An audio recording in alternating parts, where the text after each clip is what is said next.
Ça y est, c'est les beaux jours, alors on prend de bonnes résolutions. Donc du coup, on va courir pour perdre son gras du bide. Salut! Ça va? Et du coup, sur le bord des routes, il y a tout le temps des types en train de s'étirer après leur jogging.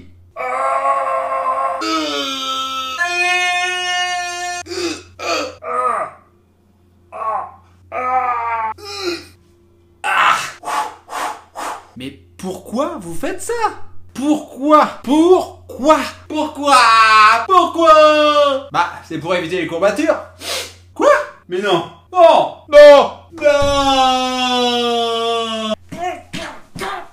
Mais ça fait 30 ans qu'on sait que ça sert à rien. Ok.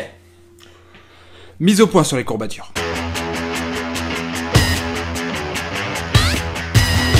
Alors, les courbatures, qu'est-ce qu'ils c'est?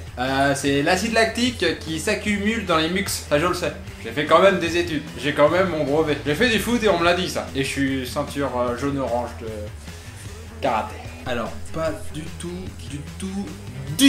Le monsieur, il fait une erreur. En fait, l'acide lactique n'est en rien responsable des courbatures. L'acide lactique est produit lors de l'activité physique, c'est vrai, mais il est dégradé quelques heures après. Or, tes courbatures, tu les as à peu près 24 heures après l'effort. Donc ça peut pas être ça! Donc non, les courbatures, ce n'est pas l'acide lactique qui les produit. En fait, lors d'un effort inhabituel ou trop intense, les muscles sont mis à rude épreuve. Et du coup, ça provoque des micro-lésions au sein du muscle. En fait, c'est comme des toutes petites déchirures. Pour cicatriser, le corps déclenche une réaction inflammatoire dans le muscle pour réparer les petites déchirures. C'est comme s'il y avait une armée de maçons qui accourait dans ton muscle pour pouvoir réparer et du coup le rendre plus fort. Et c'est cette réaction inflammatoire qui fait mal. Le muscle réagit comme n'importe quelle partie du corps quand il est abîmé. Sauf que là ça se voit moins parce que c'est interne. C'est sûr, ça se voit beaucoup plus quand tu te prends une pêche. Mais t'es con quoi! Je suis désolée mais je ne supporte pas qu'on me touche les seins. Là ton nez est bien gonflé, il ressemble à une fraise, parce que le corps est en train de le réparer. Et puis s'il n'y a rien de pété, au bout de 3 jours ça revient à la normale. Eh ben ton muscle, c'est pareil. Donc s'étirer 20 à 30 secondes passivement juste après un effort, au mieux ça fait rien. Au pire tu aggraves les micro-lésions qui sont dans ton muscle.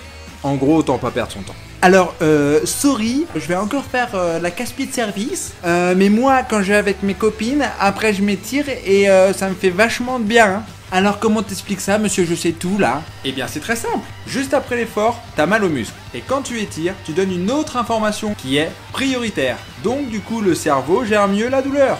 C'est un peu comme pour le massage. L'étirement fait oublier la douleur.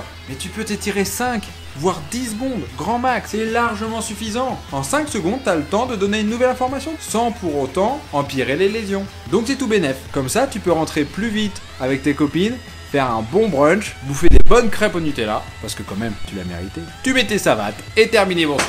Voilà pour les courbatures, si vous voulez en savoir plus, vous pouvez me laisser un petit commentaire, partager la vidéo, s'abonner à la chaîne, et surtout, parlez-en à vos patients. Sur ce, je vous dis à bientôt pour une autre vidéo.